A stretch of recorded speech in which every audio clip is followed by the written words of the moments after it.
Evening all. Take another look at a map here. This particular map is one of my favourites. This is called Line Harvest. It's a particularly good map, so let's take a look. Key areas I think to focus again are the CIUs. The CIUs I think are always key. In this case you have two, one to the east, one to the west. The west one to me is the more important one because from there you can basically stage attacks on point B, C, and also extend over to D. So I think if there's one that you're going to really try and capture, it's going to be that one. The other one generally only services A and slightly to D, so probably not as valuable. In terms of sniper points, well, you can see there's quite a few. These are just suggestions. There is also further sniper points around the perimeter of the map, but I would say probably, point 1 is good for hitting B and A, maybe not so much. 6 is great for A. Points 2 and possibly 5 are good for covering the general map. I would say point 7 is a risky one, but worth considering. In terms of the hot zones, you can see here these are pretty much the hot zones. There's always going to be some major fighting on point C and around point A. B and D are generally rushed, and that's because of the CIU. So C and A are probably your key ones there. I would say if you can keep C, D, and B covered, you'll be okay. In terms of spawn pads, some suggestions here. Obviously, that central one above that point there gives you an incredibly powerful advantage on the map, so I would say it's worth doing. And also if you can, climb up on top of the buildings where C and D are and put one there, and you won't go too far wrong. So that's a very quick overview. Let's speed up some footage here and see how this map goes. Now this is a much closer battle than the last one, and you'll see that as we go. Seems blue are more the aggressor here, and I think really the key thing that they are doing is they've captured C and D, they've called in vehicles, and they're rushing B.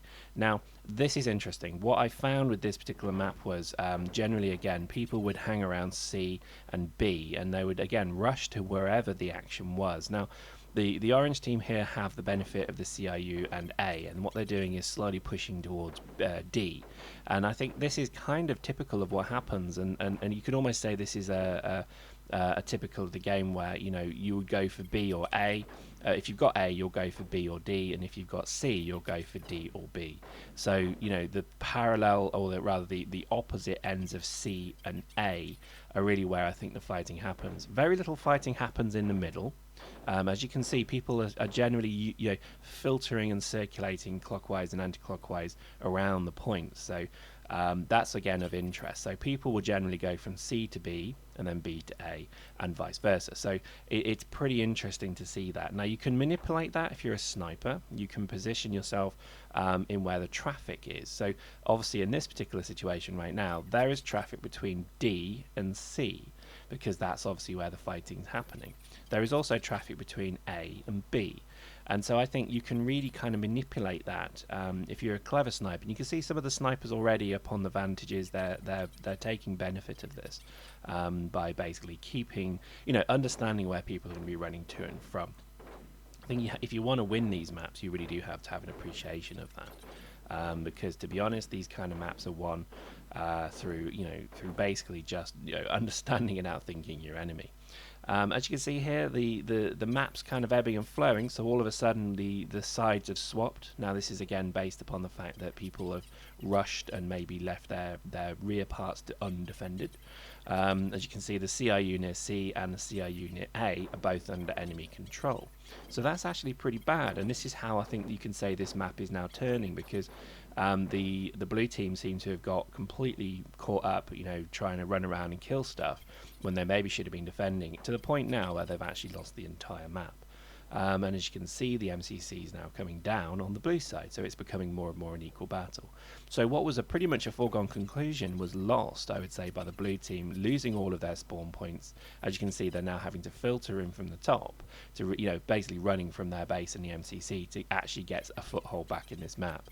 So had they had spawn pads, had they had, I think, a better appreciation of defending your CIU, they wouldn't be in a position they are now, which is pretty much level pegging, where they had this map pretty much tied up.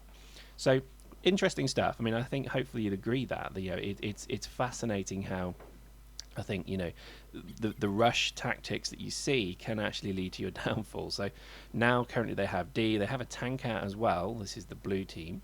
But what's interesting is they're really pushing now, I think, towards point A and C, but they're being hemmed in. Look at how many, they're dying pretty much over and over. And that's again some clever defensive work by both teams, by the orange team, particularly when it comes to keeping them away from C and A.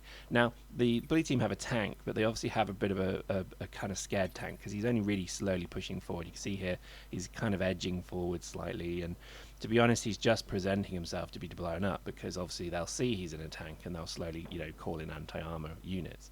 And there you go, he's basically run away. So, and now he's dead. So basically, pro work there, Mr. Tank Driver. And again, the door's been shut. This looks like it's all over, because again, the orange team really did understand the power of those CIUs. They kept both CIUs all the way through this map. And I would say pretty much that's it. And there we go, we lost. So an interesting battle. Hopefully you'll agree this map's a particularly interesting one if you want to do skirmishes on. I think for the controlling of them, again, I really do stress the CIU is king.